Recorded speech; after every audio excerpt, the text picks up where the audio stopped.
Hello friends, welcome to நித்திஷ்வரில் இன்றைக்கி நித்யாவோடைய daily routine. டெய்லினா வீட்டில் Saturday Sunday இருப்பாள், அந்த நேரங்களில் அவள் என்னெல்லாம் பண்ணுறா, அவளுக்கு என்னெல்லாம் கற்றுக் கொடுக்குறேன் அப்படிங்கிறது தான்.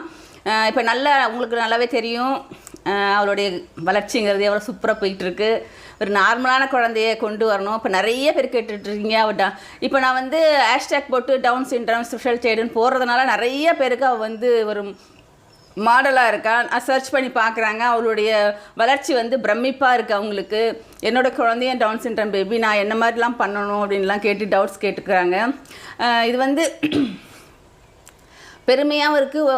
இன்னும் எனக்கு மனசளவில் திருப்தி கிடையாது. இன்னும் அவள் நிறைய கொண்டு வரணும். நிறைய போராட்டங்கள் இருக்குது. இன்னும் சின்ன குழந்தைங்க வச்சுருக்கவங்களுக்கு இன்னும் ரொம்ப கஷ்டமாக தான் இருக்கும். மனசு தளராமல் அவங்கெல்லாம் வந்து முடிஞ்ச அளவுக்கு நான் என்னோடய வீடியோக்கள்லாம் பார்த்துருக்கீங்க ஏற்கனவே. எந்த மாதிரிலாம் குழந்தை கொண்டு வரணும் அப்படின்னு நான் கொடுத்துருக்கேன். வீடியோஸ் பாருங்கள். நம்ம முழு ஃபோக்கஸ் நம்ம குழந்தை மேலே வச்சு சின்ன சின்ன விஷயங்களே அவளுக்கு கற்றுக் கொடுத்து அதனுடைய வளர்ச்சி தான் நம்ம வந்து இன்றைக்கி பிரமிப்பாக இருக்குது நித்யஸ்ரீ செயல்கள் ஒவ்வொன்றுமே. அதனால் நம்ம வந்து எந்த அளவுக்கு குழந்தைக்கு முக்கியத்துவம் கொடுத்து நம்ம அந்த செயல்களை செய்ய சொல்கிறோமோ, நம்மளுடைய கோபதாபங்கள்லாம் குழந்தைகளுக்கு நிச்சயம் காட்ட முடியாது. அந்த குழந்தைக்கு அப்படிங்கும்போது நம்மளுடைய விருப்ப வெறுப்புகள்லாம் ஒதுக்கி வச்சுட்டு முழு மூச்சாக நம்ம குழந்தைய வந்து கைடு பண்ணால் மட்டும்தான் ஓரளவுக்கு கொண்டு வர முடியும். அப்படி தான் நான் கொண்டு வந்திருக்கேன். அதனால் மனசு தளராமல் உங்களால் முடிஞ்சது என்னமோ அதை செய்யுங்க. முயற்சி கைவிடாதீங்க. அவ்வளோதான். திரும்ப திரும்ப சொல்கிறது என்னென்னா, முயற்சி கைவிடாதீங்க. இப்போ பாண்டிச்சேரியில் நடந்த கொடுமையெல்லாம் பார்க்கும்போது மனசு ரொம்ப பயமாக இருக்கும். பொம்பளை பிள்ளை வச்சுருக்கவங்களுக்கு முழு மூச்சாக நம்ம குழந்தைய நம்ம கண்ட்ரோல்லே வச்சுக்கணும், நம்ம கண் பார்வையிலே வச்சுக்கணும் தான் திரும்ப திரும்ப சொல்கிறேன். நான் ஏற்கனவே நிறைய தடவை அதான் சொல்லியிருக்கேன். பாதுகாப்புங்கிறது அம்மாவை தர வேறு யாராலும் தர முடியாது. அதனால் எது நல்லது கெட்டது எதாக இருந்தாலும் நம்ம முழு பொறுப்பு நாம் தான். அதனால் அவங்களுக்கு வந்து எனக்கு மூச்சு வாங்குது என்னென்னே தெரியல. அதனால் முழு பொறுப்பு நம்ம ரெஸ்பான்சிபிலிட்டி எடுத்து அந்த குழந்தைக்கு ஃபுல் கார்டனியாக இருந்து நல்லதெல்லாம் சொல்லி தருவோம். அவள் சின்ன சின்ன விஷயங்கள் தான் செய்கிறா. பாருங்கள், உங்களுக்கு பிடிச்சிருக்கும் அந்த வீடியோ நினைக்கிறேன். உங்களோட சப்போர்ட் பண்ணுங்கள் நீங்கள். அதுவும் இல்லாமல் ப்ளஸ் பண்ணுங்கள் அவளை. வாங்க, என்னெல்லாம் பண்ணுறா, காலையில் இருந்து நான் என்ன பண்ணுறேன், அவள் என்ன பண்ணுறான்னு பார்க்கலாம். ஓகேவா? அதுக்கப்புறம் நான் என்ன பண்ணேன்னா, காலையிலே ஒரு 3 கிளாஸ் தண்ணி சுட வச்சு ஜீரகம் போட்டுவிட்டேன். ஒரு 2 ஸ்பூன் போட்டு ஒரே ஒரு பட்டை போட்டிருக்கேன். பட்டை நிறைய யூஸ் பண்ணக்கூடாது. லவங்க பட்டை போட்டு நல்லா கொதிக்க வச்சுட்டு இதை அப்படியே மூடி எடுத்து வச்சிடணும். அது நல்லா எசன்ஸ்லாம் இறங்கினதுக்கப்புறம் தான் நம்ம வந்து தேன் ஆட் பண்ணி குடிக்கணும். அதனால் அதை எடுத்து வச்சாச்சு. அடுத்தது பார்த்திங்கன்னா, ஒரு வானலியை வச்சு கொஞ்சமாக கடுகு எண்ணெய் ஊற்றி இன்றைக்கி வந்து காலிஃப்ளவரும் உருளைக்கிழங்கு போட்டு ஃப்ரை பண்ண போகிறேன். பிரியா கேட்டிருந்தா, ரொம்ப நாள் கேட்டிருந்தா, சரி இன்றைக்கி பண்ணிடலாம் அப்படின்னு சொல்லிட்டு ஜீரகம் கொஞ்சமாக போட்டுட்டு பெரிய வெங்காயம் 2 லேசாக அதை வதக்கினா போதும். இதுக்கு வந்து காரம் கம்மியாக நம்ம வந்து தண்ணி ஊற்றாமல் அப்படியே ஃப்ரை பண்ணணும். இந்த அளவுக்கு நல்லா காலிஃப்ளவர் உருளைக்கிழங்கு 2 வெட்டிக்கிட்டு, இதில் வந்து நான் காலிஃப்ளவர் நிறையா போட்டிருக்கேன், உருளைக்கிழங்கு கம்மியாக தான் போட்டிருக்கேன். இந்த அளவுக்கு வதங்கினா போதும். இதிலே வந்து நம்ம அந்த காய்கறிகளை போட்டு மஞ்சள் பொடி உப்பு போட்டு மூடி வச்சிட்டோம்னா நம்மளுடைய இந்த ஃப்ரை ரெடி ஆகிடும். ரொம்ப சூப்பராக இருக்கும்.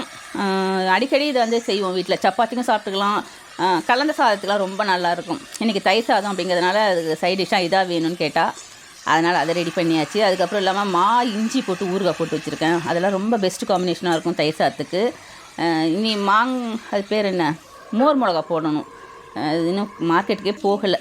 இனி மோர் மிளகா போடணும், வத்தல்லாம் போடணும், இதெல்லாம் ரெடி பண்ணணும். அதனால் ஃபஸ்ட்டு இன்றைக்கி இந்த இஞ்சி இருந்தது, ரொம்ப நாளாக வாங்கி வச்சுது. சரி, அதை ஊறுகாய் போட்டு எடுத்து வச்சுட்டேன். 2மே தயிர் சாதம் கொடுத்து விட்டா லஞ்சுக்கு ரெடி ஆகிடும். அப்புறம் காலையில் வந்து தோசை அது செஞ்சிடலாம் அப்படின்ட்டு.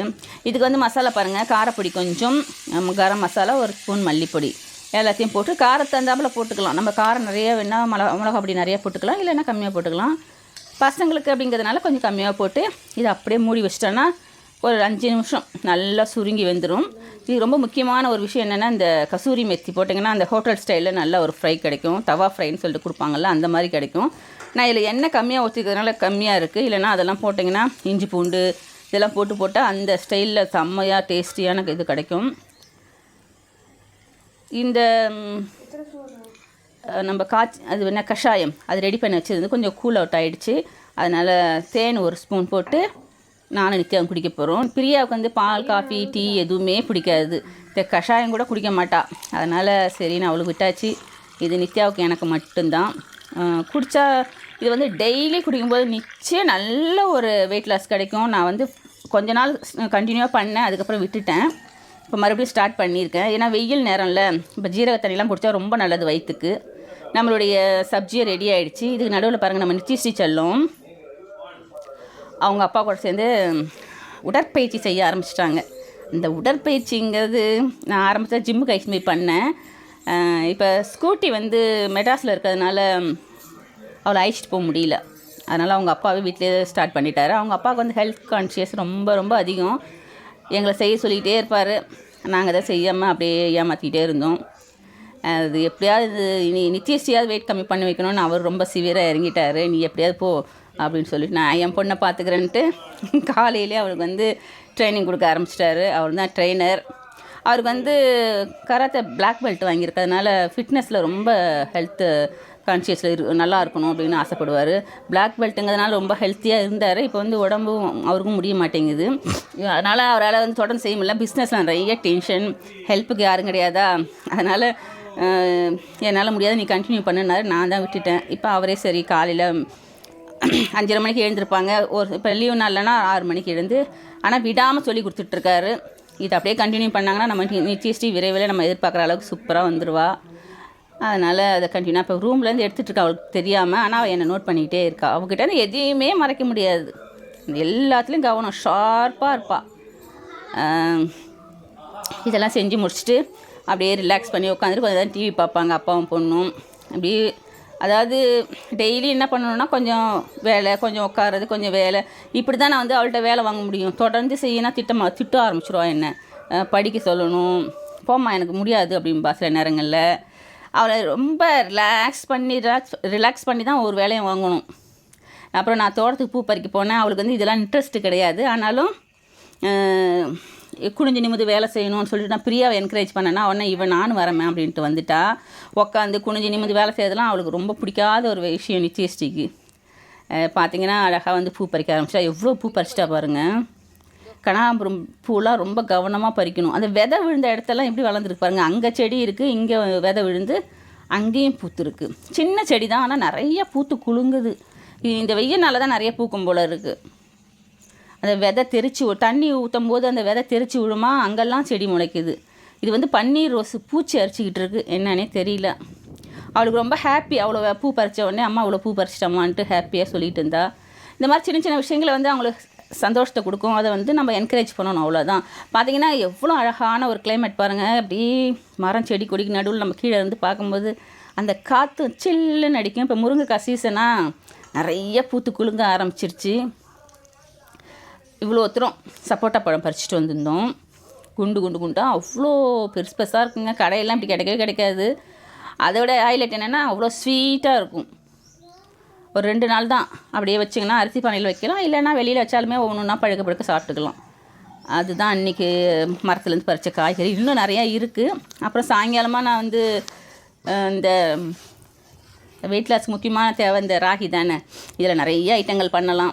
சரின்னு சொல்லிட்டு ஃபஸ்ட்டு கழுவி காய வச்சுட்டு அரைச்சி வச்சுக்கிட்டோம், நம்ம எதாவது பண்ணலாம் அப்படின்னு சொல்லிட்டு அலம்பி காய வச்சாச்சு. ஒரு 5 கிலோ வாங்கி வச்சுருக்கேன். அதை எப்படி எடுக்கிறா பாருங்க. அந்த துணியை 4 பக்கமும் மடித்து கீழே சிந்தாமல் செதறாமல் எடுக்கணும்னு சொன்னேன்னா அதை எப்படி கவனித்து செய்கிறா பாருங்க. குழந்தைங்கள்ட்ட நம்ம ஒரு சின்ன வேலை கொடுத்தோன்னா அது எந்தளவுக்கு பொறுப்பாக செய்கிறாங்கன்னு இருந்து பொறுமையாக பார்க்கணும். நம்ம உடனே கோவப்படக்கூடாது. அங்கே வந்து எல்லாமே நடக்கும், கொட்டி வருவாங்க, எல்லாமே நடக்கும். ஆனால் நம்ம வந்து பொறுமையாக சொன்னால் அடுத்த தடவை அந்த தப்பை பண்ண மாட்டாங்க அவங்க. இப்போ பார்த்தீங்கன்னா அது கொஞ்சமாக சிந்திடுச்சு. அதுக்கு அவரோட ரியாக்ஷனை பாருங்கள். பரவாயில்லம்மா அது ஓகேன்னு சொன்னதுக்கப்புறம் தான் அவருக்கு கொஞ்சம் மனசு சாந்தியாச்சு. அதோடு அதை எடுத்துன்னு வந்து வச்சுட்டு உட்காந்து ட்ராயிங் பண்ண ஆரம்பிச்சிட்டா.